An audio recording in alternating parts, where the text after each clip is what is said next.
Le soleil d'automne projetait de longues ombres à travers les fenêtres du cabinet du docteur Schneider à Munich-Schwabing, lorsque Léa Dubois entendit les mots qui allaient changer sa vie à jamais.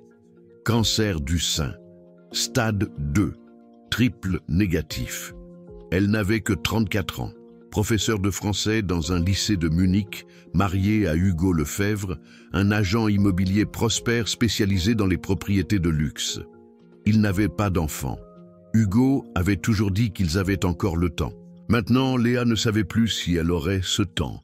Le docteur Schneider continua de parler de plans de traitement, de chimiothérapie, d'un taux de survie de 65%, mais Léa n'entendait qu'un sifflement dans ses oreilles.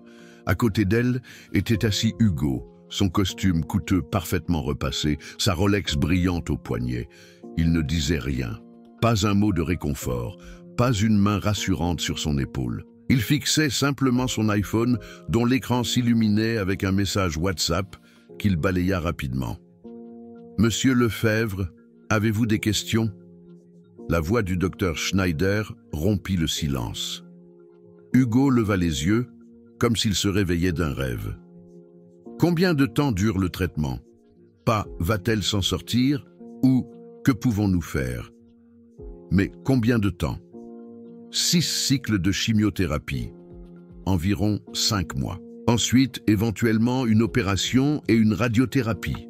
Hugo hocha la tête machinalement. « J'ai un rendez-vous important à 4 heures. Pouvons-nous » Léa regarda son mari comme si elle le voyait pour la première fois. Qui était cet homme ? Le Français charmant qu'il avait rencontré 7 ans plus tôt dans un café parisien, qui lui récitait des poèmes et lui avait promis de l'aimer pour toujours. Sur le chemin du retour, Hugo était au volant de sa Mercedes. La radio jouait doucement. Il ne parlait pas. Léa observait son profil, le nez aiguisé, les cheveux soigneusement coupés, les lunettes de soleil de créateur.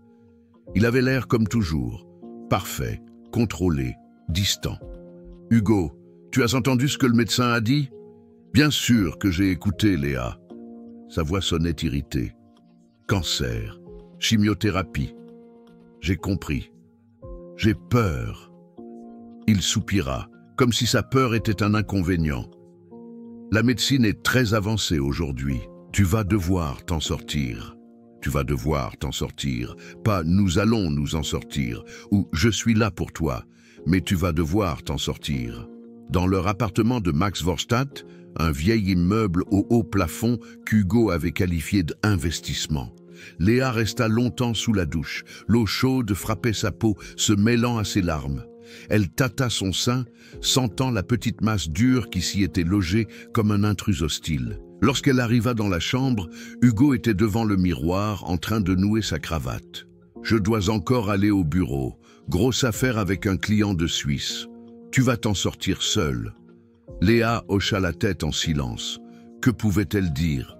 Hugo l'embrassa brièvement sur le front, un geste automatique dénué de chaleur, et disparut. Elle entendit la porte claquer, puis le silence. Un silence qui allait devenir son compagnon constant dans les semaines à venir. Léa s'assit sur le lit et prit son téléphone. Elle appela sa meilleure amie, Camille Moreau, une graphiste qu'elle connaissait depuis leurs études à Paris. « Léa, qu'est-ce qui se passe ? Tu as l'air... »« J'ai le cancer, Camille. » Le silence à l'autre bout dura seulement un battement de cœur. « J'arrive tout de suite. » 1 heure plus tard, elles étaient assises sur le canapé, Camille tenant la main de Léa pendant qu'elle racontait tout. Le diagnostic, la réaction d'Hugo, sa froideur. « Ce connard !» siffla Camille. « Excuse-moi, mais il l'est. Tu reçois la nouvelle la plus terrible de ta vie et il demande combien de temps ça va durer ?» Léa essuya ses larmes. « Peut-être qu'il est juste dépassé. Les hommes gèrent ça différemment, non ?»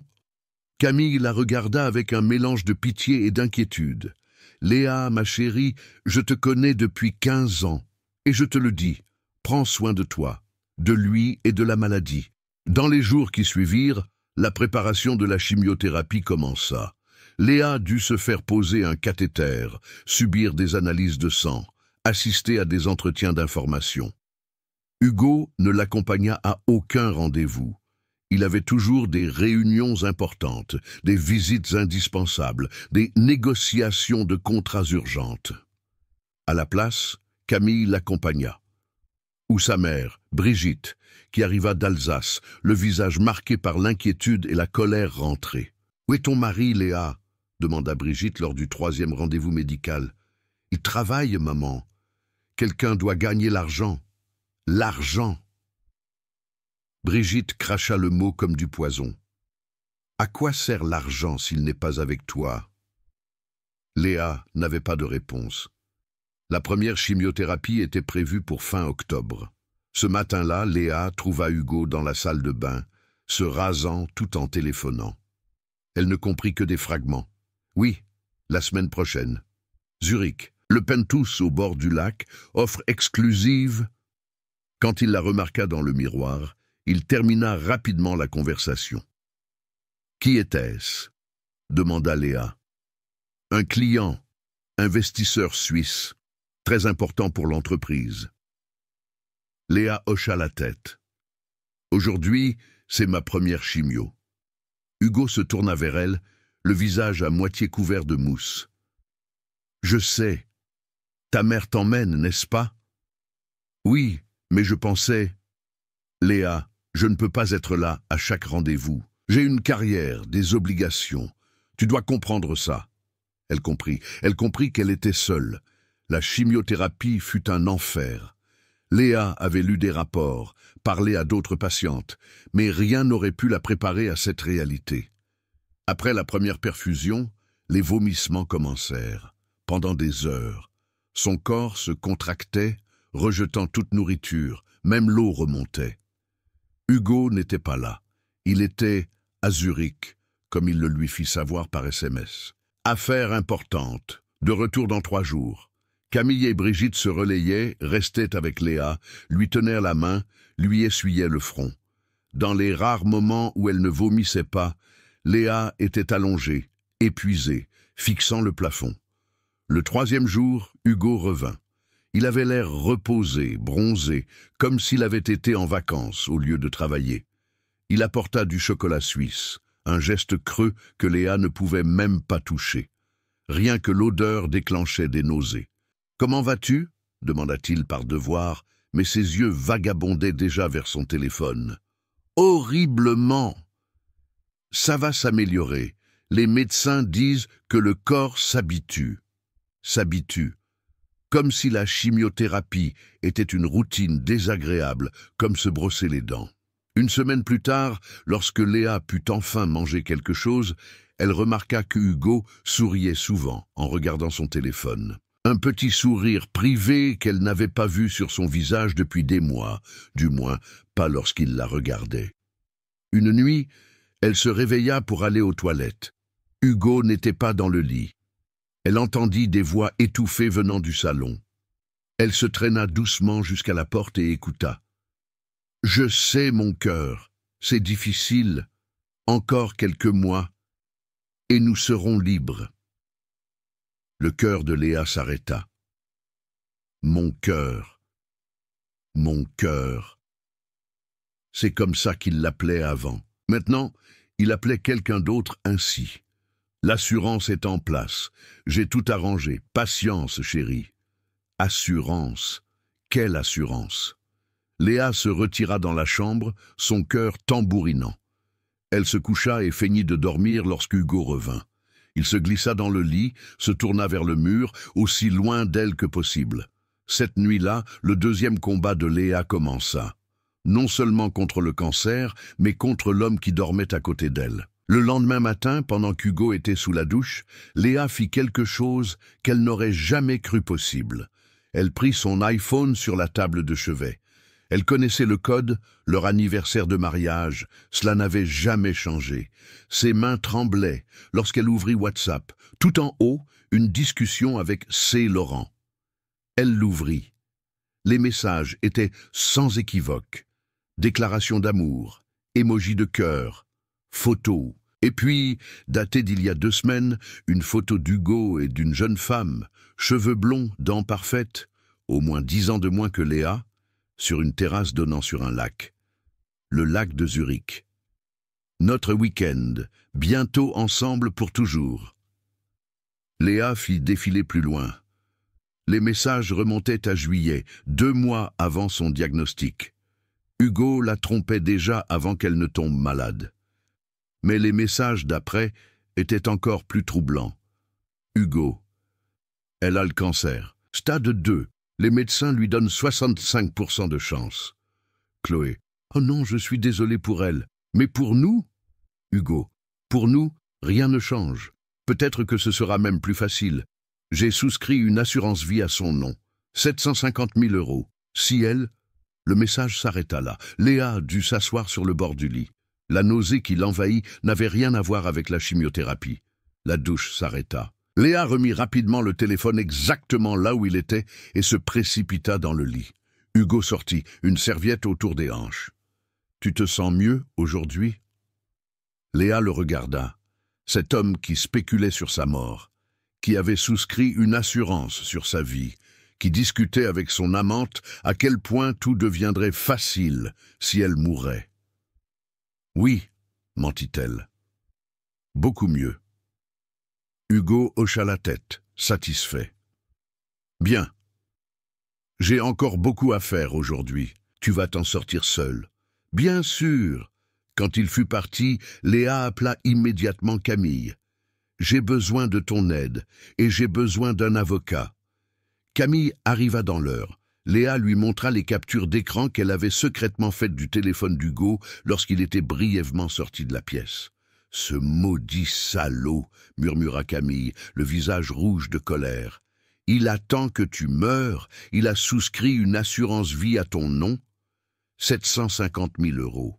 La voix de Léa était étonnamment calme. « Je vaux plus mort pour lui que vivante. » Camille la serra dans ses bras. « Léa, on va directement à la police. » « Pas encore. » Les yeux de Léa se durcirent. « Je veux tout savoir. Je veux des preuves. Je veux qu'il ne perde pas seulement, mais qu'il soit détruit. » Dans les semaines qui suivirent, Léa mena une double vie.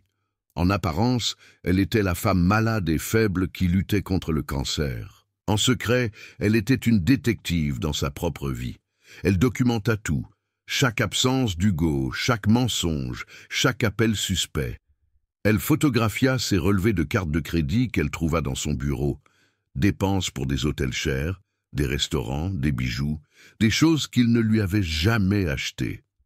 Avec l'aide de Camille, elle trouva une avocate, Dr. Bertha Zimmermann, une munichoise perspicace d'une 50aine d'années, spécialisée en droit de la famille et en fraude. « Madame Dubois, » dit Dr. Zimmermann dans son bureau du centre-ville, « ce que vous me montrez ici n'est pas seulement un adultère, c'est potentiellement criminel. Souscrire une assurance vie pour quelqu'un qui vient de recevoir un diagnostic de cancer et fournir de fausses informations, c'est une fraude à l'assurance. Pouvez-vous le prouver? Si nous pouvons accéder aux documents d'assurance, oui, mais cela prendra du temps. Et nous devons être prudents. S'il se rend compte que vous avez des soupçons, je sais. » Léa se pencha en arrière, soudain fatiguée. La deuxième chimiothérapie l'avait épuisée. « Mais j'ai le temps. 6 mois de traitement, 6 mois pour rassembler des preuves. » Dr. Zimmermann la regarda avec un mélange de respect et d'inquiétude. « Vous êtes remarquablement forte, Madame Dubois. »« Je n'ai pas le choix, » répondit Léa doucement. « Je me bats déjà contre une maladie qui veut me tuer. Je ne laisserai pas non plus mon mari attendre qu'elle le fasse. » Fin novembre, Léa découvrit où allait réellement l'argent. Dans le bureau d'Hugo, une pièce où elle entrait rarement, elle trouva des relevés de compte qu'il avait mal cachés, des virements vers un compte dans une banque suisse, des montants réguliers, des milliers d'euros pendant des mois. Elle photographia tout, et puis elle trouva la lettre. Une lettre de la compagnie d'assurance Secure Life, datée du 15 septembre, seulement 3 semaines après son diagnostic. « Cher Monsieur Lefebvre, nous confirmons la souscription de l'assurance vie au nom de Léa Dubois, née en 1989. Somme assurée, 750 000 €. Bénéficiaire, Hugo Lefebvre. » Les mains de Léa tremblaient. Elle s'assit au bureau d'Hugo et se força à penser clairement. Il avait fait cela seulement 3 semaines après son diagnostic. Il devait avoir menti à l'assurance, dissimulé sa maladie. Ce n'était pas seulement moralement répréhensible, c'était illégal. Elle prit des photos de tout et les envoya cryptées à Dr Zimmermann. La réponse arriva en 1 heure. C'est une fraude, clairement. Nous l'avons. Mais Léa voulait plus. Elle ne voulait pas seulement des preuves de fraude. Elle voulait savoir jusqu'où allait la trahison. Hugo attendait-il juste passivement sa mort, ou faisait-il quelque chose pour l'accélérer? Cette question ne la quitterait plus. Début décembre, peu avant le 3e cycle de chimiothérapie de Léa, Hugo annonça négligemment au petit déjeuner « Je dois aller en Suisse la semaine prochaine. Important projet immobilier à Genève. 1 semaine, peut-être 10 jours. » Léa sirota son thé au gingembre, le seul thé que son estomac pouvait encore tolérer. Ses cheveux étaient maintenant presque entièrement tombés.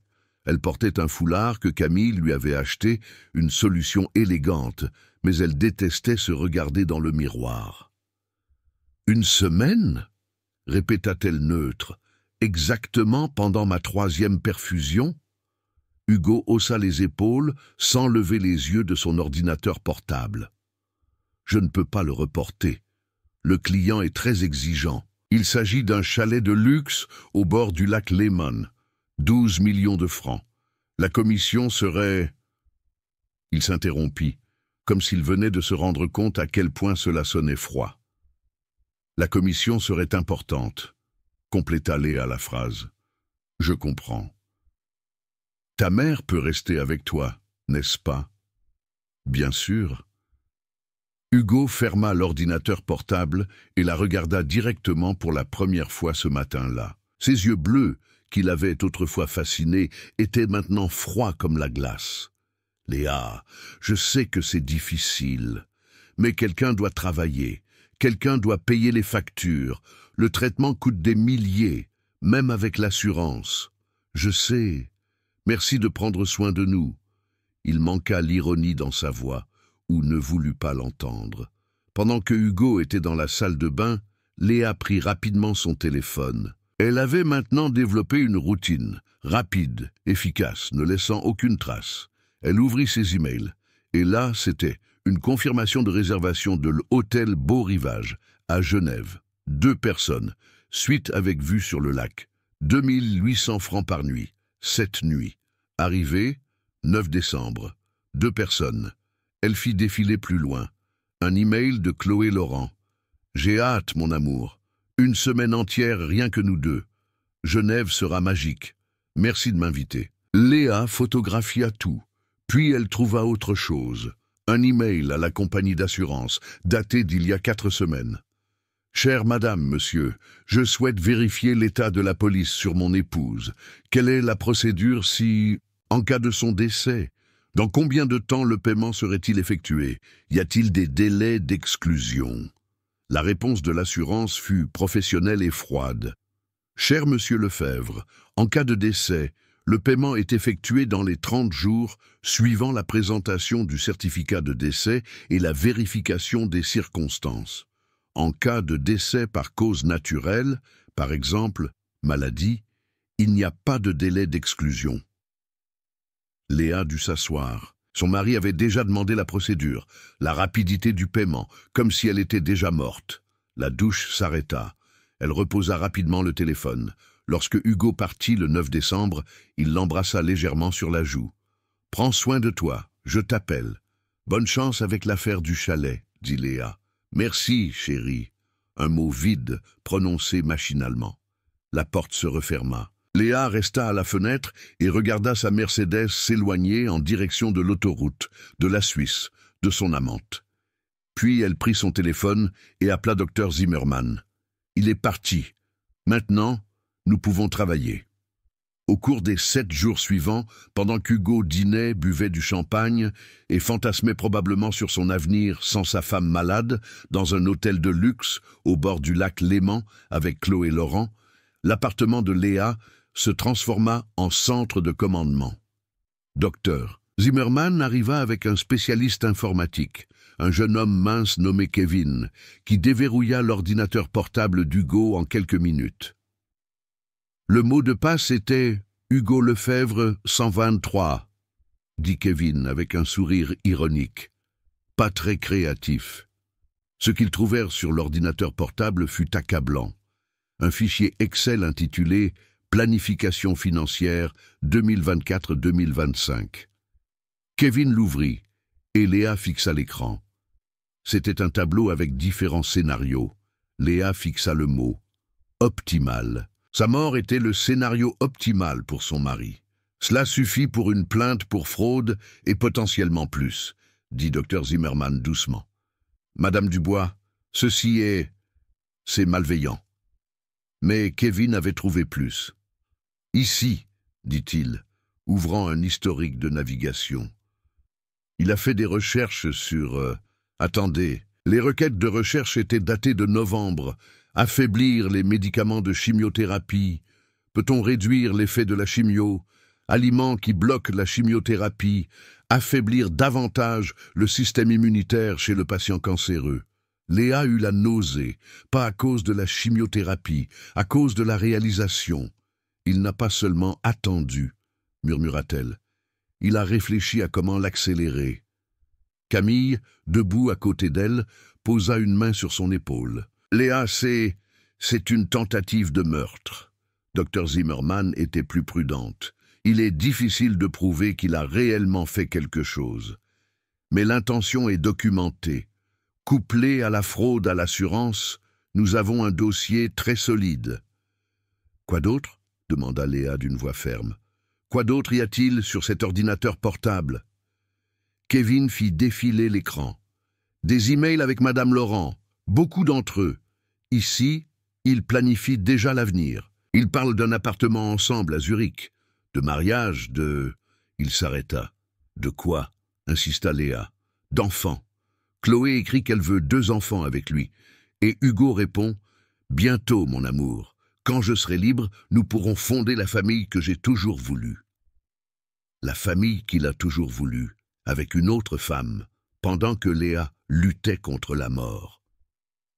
Léa se leva et se dirigea vers la fenêtre. Dehors, la neige tombait sur Munich, transformant la ville en carte postale. Quelque part là-bas, des gens étaient heureux, amoureux, vivants. Et ici, elle était une femme dont le mari attendait sa mort, ou pire, l'accélérait. « Copiez tout », dit-elle sans se retourner. « Chaque fichier, chaque email, chaque historique de recherche, je veux tout. »« Qu'avez-vous l'intention de faire ?» demanda Dr Zimmermann. Léa se retourna. Il y avait une froideur dans ses yeux qui surprit même l'avocate. « Je ne vais pas seulement lui prendre son paiement d'assurance, je vais lui prendre tout. Sa liberté, sa réputation, son avenir avec cette femme. Tout. » À Genève, Chloé Laurent publia des stories Instagram, des photos du lac Léman, de l'hôtel luxueux, de champagne sur glace, de restaurants chers.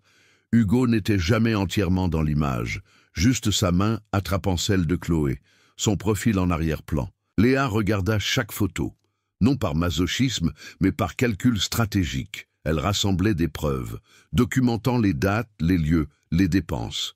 « Il dépense des milliers », murmura-t-elle à Camille. « Où trouve-t-il l'argent ?»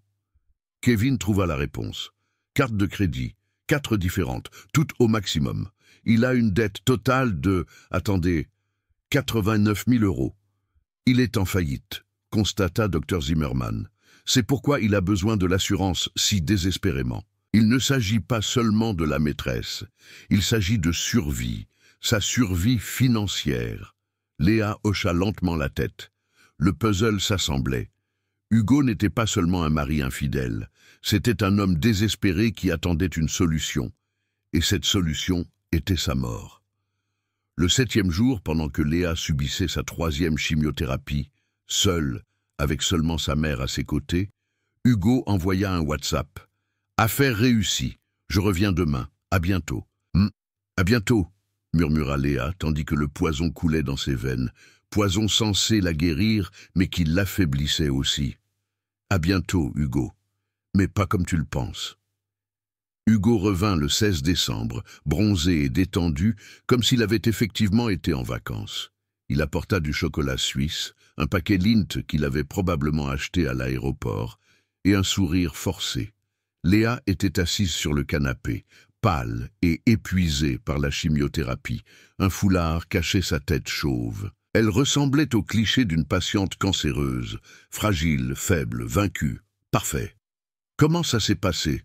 demanda-t-elle d'une voix faible. « Épuisant, mais réussi. Le projet de chalet est conclu.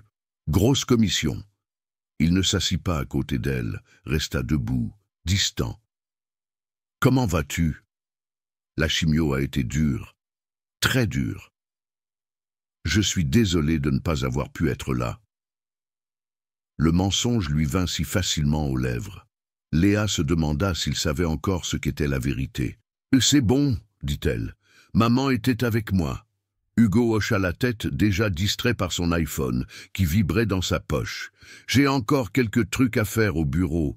Tu vas t'en sortir seul ?»« Bien sûr. » Quand il fut parti, Léa appela immédiatement Dr Zimmermann. « Il est de retour. Nous devons agir vite avant qu'il ne change ou ne supprime quoi que ce soit. » L'avocate avait déjà tout préparé. « J'ai parlé à la compagnie d'assurance, officieusement, par un contact. Ils sont très intéressés par nos informations. Ils prennent très au sérieux la fraude à l'assurance. » « Et le procureur ? » « J'ai un rendez-vous la semaine prochaine. Mais Madame Dubois, je dois vous prévenir. Ce que nous avons est suffisant pour une accusation de fraude, peut-être aussi pour suspicion de tentative de meurtre par omission. Mais ce n'est pas simple. Hugo n'a rien fait de direct. Il a juste recherché, planifié, espéré. Cela ne me suffit pas, dit Léa doucement. Je veux que tout le monde sache ce qu'il est. Alors, il nous faut plus. Dans les jours qui suivirent, Léa devint une maîtresse de la tromperie. Elle jouait l'épouse malade et ignorante, qui luttait contre le cancer, tout en continuant secrètement à enquêter, documenter, rassembler des preuves. Elle découvrit qu'Hugo transférait 5 000 € sur le compte suisse chaque mois depuis septembre, de l'argent qui était en réalité destiné à leurs dépenses communes, de l'argent qu'il mettait de côté pour son avenir avec Chloé. Elle découvrit des emails à un avocat spécialisé en divorce, daté d'octobre.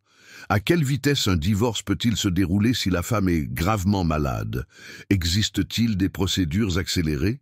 Elle trouva un message de Chloé à Hugo, écrit lors de son voyage de retour de Genève. « Je t'aime, encore quelques mois, et nous serons libres. J'ai hâte de ne plus avoir à te cacher. » La réponse d'Hugo. « Moi aussi, ma chérie, patience. La nature suivra son cours. » La nature suivra son cours. Comme si la mort possible de Léa était un événement naturel qu'il suffisait d'attendre. Mais la chose la plus terrifiante fut découverte par Camille, qui aidait Léa à documenter les routines quotidiennes d'Hugo. « Léa, dit-elle un soir où Hugo était censé être au gymnase, tu te souviens des suppléments qu'il te donne depuis octobre, ces gélules? Oui, il dit qu'elles renforcent mon système immunitaire. J'en ai fait analyser une, par une connaissance qui étudie la pharmacie. » Le cœur de Léa commença à s'accélérer. « Et ce n'est pas ce qui est écrit sur le paquet. Les gélules contiennent de l'extrait de pamplemousse à forte concentration. » Pamplemousse? Pourquoi est-ce mauvais? Camille sortit son ordinateur portable et lui montra un article médical. Le pamplemousse interagit avec certains médicaments de chimiothérapie. Il peut en réduire l'efficacité ou entraîner des effets secondaires dangereux. Chaque oncologue met en garde les patients atteints de cancer contre le pamplemousse. Le silence qui suivit fut absolu. « Il essaie de saboter le traitement, » murmura Léa. « Il semblerait. J'ai gardé la gélule comme preuve. Ça, Léa, c'est une tentative de meurtre. » Léa dut s'asseoir.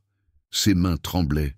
Pendant tous ces mois, elle avait pris ses gélules, confiante, parce que son mari les lui donnait. Et pendant tout ce temps, il a essayé de me tuer, dit-elle à voix haute. Les mots sonnaient surréalistes. Lentement, subtilement, mais il a essayé. Camille la serra dans ses bras. « Qu'est-ce que tu vas faire ?» Léa essuya ses larmes, puis son regard se durcit. « Je vais le détruire. » Le 20 décembre, Léa eut un rendez-vous avec le docteur Schneider pour un suivi. Les résultats étaient mitigés. La tumeur n'avait pas grossi, mais elle n'avait pas non plus significativement diminué. Le traitement fonctionnait, mais lentement. « Vous devez être patiente, Madame Dubois », dit Dr Schneider, « et éviter tout ce qui pourrait nuire à l'efficacité des médicaments. Pas de pamplemousse, pas de millepertuis, pas de... »« Pamplemousse » interrompit Léa. « Pourquoi ?» Dr Schneider expliqua l'interaction. Lorsque Léa quitta le cabinet, elle était certaine. Elle n'avait pas seulement des preuves de l'intention d'Hugo. Elle avait des preuves de son acte. Ce soir-là, elle ne le confronta pas. Pas encore. Au lieu de cela, elle mit son plan à exécution. Elle appela Dr Zimmermann et lui transmit toutes les nouvelles preuves, les suppléments manipulés, l'analyse pharmaceutique, l'avertissement du Dr Schneider sur les interactions avec le pamplemousse. « C'est ça », dit l'avocate. « C'est la preuve directe. Madame Dubois, nous pouvons aller à la police maintenant. »« Pas encore », dit Léa. « Noël approche. Je veux lui donner un dernier Noël en liberté. Ensuite, je frapperai. » Pourquoi attendre? Parce que je veux qu'il se sente en sécurité. Je veux qu'il croie qu'il a gagné. Et ensuite, je lui prendrai tout. Les vacances de Noël furent surréalistes. Hugo joua l'époux attentionné, il acheta un sapin, cuisina, pour la première fois depuis des mois, offrit à Léa une écharpe en cachemire. « Pour quand tes cheveux repousseront ?» dit-il avec un sourire qui paraissait presque sincère. Léa lui sourit en retour. « Merci, chérie. » Ils célébrèrent le réveillon de Noël avec sa mère, Brigitte, qui était venue d'Alsace. Hugo était charmant, attentif, parfait. Brigitte regarda Léa, interrogatrice. Elle ne savait pas ce que sa fille planifiait. Léa lui avait seulement dit « Fais-moi confiance, maman, tout sera bientôt fini. » Le 27 décembre, alors qu'Hugo était censé être chez un client, en réalité il était chez Chloé, comme Léa le savait grâce au suivi GPS de sa voiture, elle se rendit à la police. La commissaire Sarah Berger l'a reçue dans un bureau austère de la préfecture de police de Munich. C'était une femme d'une quarantaine d'années, aux cheveux courts et au regard perçant. « Madame Dubois, » dit-elle, après que Léa eut tout expliqué. « Ce que vous me montrez ici est... J'ai vu beaucoup de choses en 15 ans à la PJ, mais c'est extraordinaire. Est-ce suffisant pour une accusation ?» La commissaire Berger feuilleta les dossiers de preuves. Capture d'écran, relevé bancaire, email, l'analyse pharmaceutique des gélules, le tableau Excel avec le scénario optimal, fraude à l'assurance, sans équivoque, détournement de fonds communs, sans équivoque, tentative de meurtre par sabotage actif du traitement médical. Elle hésita. C'est plus difficile à prouver, mais avec l'histoire du pamplemousse, nous avons une bonne chance. Que se passe-t-il maintenant? Nous allons ouvrir une enquête. Cela prend quelques jours. Ensuite, nous ferons venir votre mari pour l'interroger. Selon sa réaction, une arrestation pourrait suivre. Quand? Je dirais le Nouvel An. Laissez-le fêter le Nouvel An. Ensuite, nous le cueillerons. Léa hocha la tête. Cela me convient. Le soir du Nouvel An, Hugo et Léa étaient invités à une fête, des amis à lui du secteur immobilier. Hugo était exubérant, buvait beaucoup de champagne, riait bruyamment. Il a même posté une photo sur Instagram, lui et Léa, son bras autour d'elle, elle avec le foulard, tous deux souriants. « Ma courageuse femme », écrivit-il en légende, « 2025 sera notre année. » Les likes s'accumulèrent.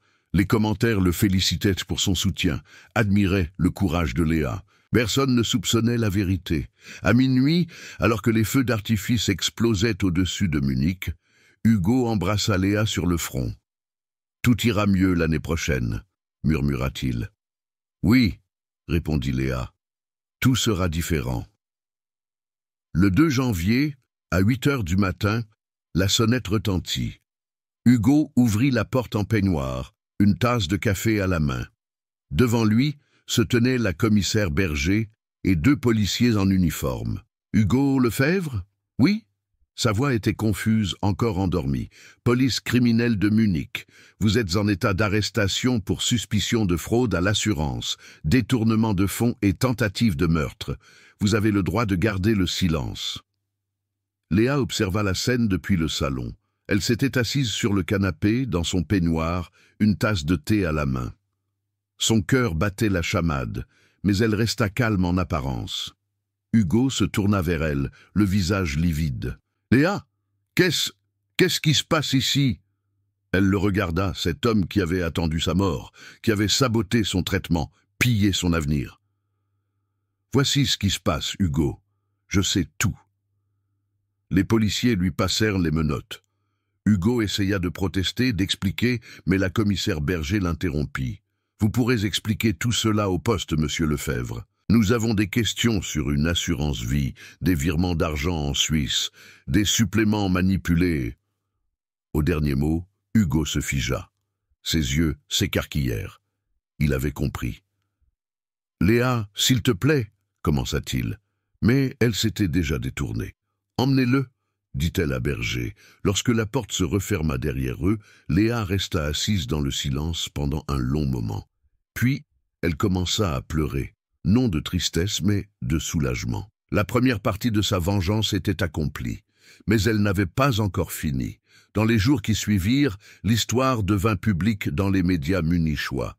Agent immobilier arrêté pour tentative de meurtre sur son épouse atteinte de cancer, titrèrent les journaux.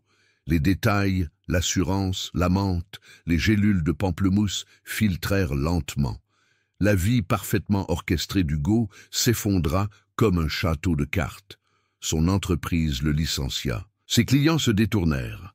Son compte Instagram fut inondé de commentaires en colère jusqu'à ce qu'il le supprime. Et Chloé Laurent, Léa avait un plan spécial pour elle.